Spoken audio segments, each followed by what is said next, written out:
Dear students, welcome back to YouTube channel once अगेन। अब हम नेक्स्ट टाइप का जो हमारा एक्टिविटी है क्रॉप इम्प्रूवमेंट करने की, जो थर्ड एक्टिविटी है क्रॉप इम्प्रूव करने की, क्रॉप की यील्ड को बढ़ाने की, आउटकम को बढ़ाने की, वो है हमारी क्रॉप प्रोटेक्शन मैनेजमेंट। तो क्रॉप प्रोटेक्शन मैनेजमेंट डिस्कस करेंगे डिटेल में। So it's over here. ये देखिए क्रॉप प्रोटेक्शन मैनेजमेंट। तो मैंने कम्प्लीटली फ्लो चार्ट इस पेज में ही पूरा शिफ्ट कर दिया। कंप्लीट जो आपको डिटेल्स इसमें चाहिए, important, most important for exam, वो सब आपका इस पैराग्राफ के अंदर ही है। तो यू कैन सी है, मैंने एक माइंड मैप जैसा बनाया। तो क्रॉप प्रोटेक्शन मैनेजमेंट एक्चुअल में है क्या? तो हमें क्रॉप्स को प्रोटेक्ट करना है infestation by weeds, insects, pest and diseases. तो जो क्रॉप्स को, जो इन्फेस्टेशन मतलब जो क्रॉप्स का अटैक हो रहा है, क्रॉप को कौन अटैक कर रहा है? वीड्स, अनवांटेड प्लांट्स, जो फालतू के प्लांट्स बीच में जा रहे हैं, जैसे भांग वगैरह हो जाती है फसल के बीच में। इंसेक्ट्स हो गए, हमारे पेस्ट हो गए, और डिजीजेज हो गई, इनसे बचाना। Protection required for crop. तो हमें क्रॉप को इनसे बचाना पड़ेगा, क्योंकि अगर हम क्रॉप को इनसे नहीं बचाएंगे तो क्रॉप का बहुत भारी भरकम लॉस हो जाएगा। क्रॉप आपने इतनी मेहनत करके लगाई, जब लास्ट टाइम आपका सीजन आ गया हार्वेस्टिंग का, फसल निकालने का, तो आपकी देखा आपने आपकी फसल पूरी खराब है, उसका कोई आपका ईल्ड, कोई प्रोडक्शन ही नहीं आया उसका। तो हम अपना क्रॉप का प्रोटेक्शन मैनेजमेंट कर सकते हैं इन सारे पॉइंट्स, जैसे कि herbicide, fungicides, weeds, protection methods use करेंगे, effects of insects and pest को पढ़ेंगे, क्या करते हैं पेस्टिसाइड्स, इंसेक्टिसाइड्स क्या काम करते हैं, फंजाई एंड वायरसेस क्या काम करते हैं, और स्टोरेज लॉस पढ़ेंगे। So will study one by one. सबसे पहले हम पढ़ते हैं हर्बिसाइड्स एंड फंगीसाइड्स। हर्बिसाइड्स और फंगीसाइड्स ऐसे केमिकल्स हैं, ऐसे टॉक्सिक केमिकल्स हैं। हर्बिसाइड से तुम हर्ब्स, छोटे छोटे प्लांट्स को किल कर सकते हैं, जो हमारे प्लांट्स हो जाते हैं इधर उधर। फंगीसाइड से हम क्या कर सकते हैं, जो फंगस है उनको हम किल कर सकते हैं। तो ये केमिकल्स होते हैं, स्ट्रॉन्ग केमिकल, जिससे हम हर्ब्स को और फंगस को किल कर सकते हैं। नेक्स्ट आता है हमारा वीड्स। वीड्स क्या होते हैं? वीड्स हमारे फसल में अनवांटेड प्लांट है, जो हमें नहीं चाहिए, इसलिए बोलते हैं अनवांटेड प्लांट। इन प्लांट्स को वहाँ से हटाना is also a type of crop protection management, crop को बचाना। अब देखिए नेक्स्ट हमारा आता है स्टोरेज लॉस। तो स्टोरेज लॉस क्या होता है? जैसे सपोज हमने क्रॉप प्रोटेक्ट कर दी, हमने क्रॉप प्रोटेक्ट रख कर दी और स्टोर करके रख दी। अब वहाँ स्टोरेज में क्या लॉस हो सकता है?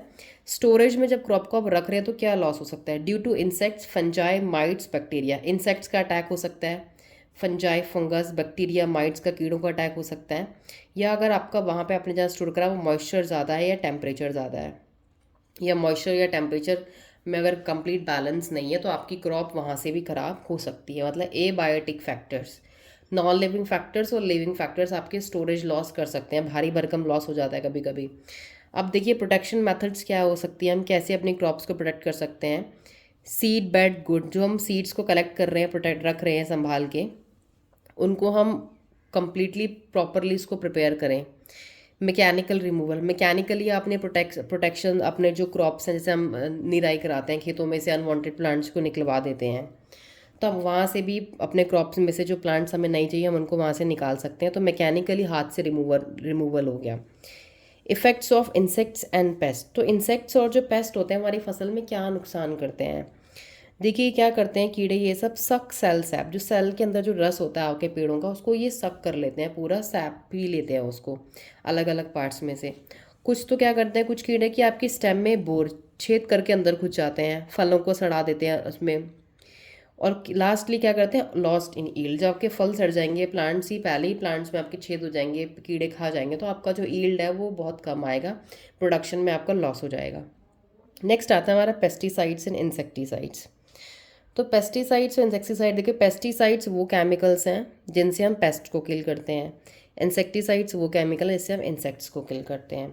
तो केमिकल्स किल और डिस्ट्रॉय, ये वो केमिकल्स हैं जो कि किल भी कर सकते हैं और उनको डिस्ट्रॉय भी कर सकते हैं। किनको? पेस्ट को और इंसेक्ट्स को। ये केमिकल्स कैसे होते हैं? बहुत ही टॉक्सिक इन नेचर होते हैं, they are very toxic in nature.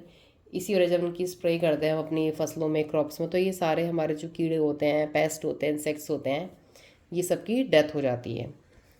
Last हमारा जो आता है वो आता है फंजाई एंड वायरसेस। तो फंजाई और वायरसेस क्या कॉज करते हैं? ये हमारी क्रॉप्स में डिजीज़ेस कॉज करते हैं, बीमारियां कॉज करते हैं, और ये बहुत हार्मफुल होते हैं, बहुत ख़तरनाक होते हैं। कैसी डिजीज़ कॉज करते हैं? जैसे कि सपोज TMV लिखा है मैंने यहाँ पे।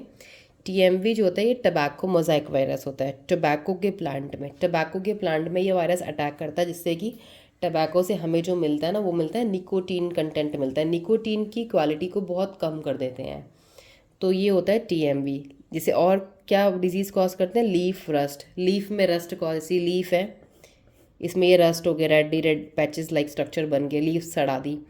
पाउडरी माइल्ड्यूज, कभी कभी लीफ में पाउडर की फॉर्म में ऐसे वाइट वाइट डॉट्स पड़ जाते हैं। तो ये सारी हमारे जो फंजाई और वायरस की वजह से ये डिजीज़ होती हैं जो कि हमारे प्लांट्स को बहुत इफ़ेक्ट करती हैं, उनकी ग्रोथ को रोकती है, उनके फ्लावर्स को, फ्रूट्स को ख़राब कर देती है, जिससे कि हमारी जो फाइनली जो क्रॉप की ईल्ड है वो बहुत ही कम हो जाती है। अगर हमें अपने स्टोरेज लॉस से बचना है कि किस तरीके से हम फसल को स्टोर कर रहे हैं, उसको कैसे बचना है स्टोरिंग से, तो हमें कुछ प्रिवेंशंस करने पड़ेंगे। क्या क्या? स्ट्रिक्ट क्लीनिंग, हमें जिस एरिया पे स्टोर करना है सीड्स को, धान को या गेहूँ को, किसी भी फसल को, हमें उस एरिया की प्रॉपरली स्ट्रिक्ट क्लीनिंग, एक एक जगह उसकी प्रॉपर क्लीन करवानी पड़ेगी। नेक्स्ट जो आता है हमारा स्टेप वो है फ्यूमिगेशन। फ्यूमिगेशन एक बहुत इंपॉर्टेंट मेथड है।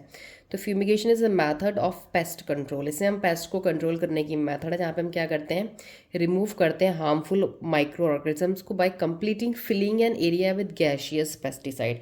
एक केमिकल गैस के रूप में उससे एक एरिया को पूरा फिल कर देते हैं, जिसे हम बोलते हैं फ्यूमिगेंट। वो हमारे गैशियस पेस्टिसाइड्स होते हैं, उससे हम पूरे एरिया को फिल कर देते हैं टू सफोकेट और पॉइजन द पेस्ट। जो भी उसके अंदर पॉइजन्स, कोई भी उसके अंदर जो भी हमारा पेस्ट है वो सफोकेट हो जाए, क्योंकि हमने गैस फिल कर दी, और उसकी वहाँ पे डेथ भी हो जाए। तो it is use to control pest in the buildings. कभी कभी बिल्डिंग्स में भी यूज़ करते हैं, सॉयल में भी, ग्रेन्स में भी, अभी हम फिलहाल अपनी क्रॉप्स में कर रहे हैं। अब देखिए ये हमारे स्टेप हो गए प्रिवेंशन के, और बाकी स्टेप्स हमारे हो गए कि हम कैसे क्रॉप प्रोटेक्शन मैनेजमेंट कर सकते हैं। आपको क्लियर हो गया है हर्बिसाइड्स क्या है, पेस्टिसाइड्स क्या हैं, किल करने के लिए यूज़ कर रहे हैं, how to prevent and how to protect. So this is all about your crop protection management, जो कि आपका थर्ड स्टेप है किसका, activities for improving crop yield. First step भी हो गया, सेकेंड भी हो गया, थर्ड स्टेप भी हो गया। अब जो हमारे लास्ट 3 इंपॉर्टेंट टॉपिक्स बचते हैं वो है हमारा एनिमल हस्बेंड्री, पोल्ट्री फार्मिंग और fisheries, and these are the 3 most important topic, and then chapter will be completed. So I'll record that videos in other lecture, so stay tuned and thank you.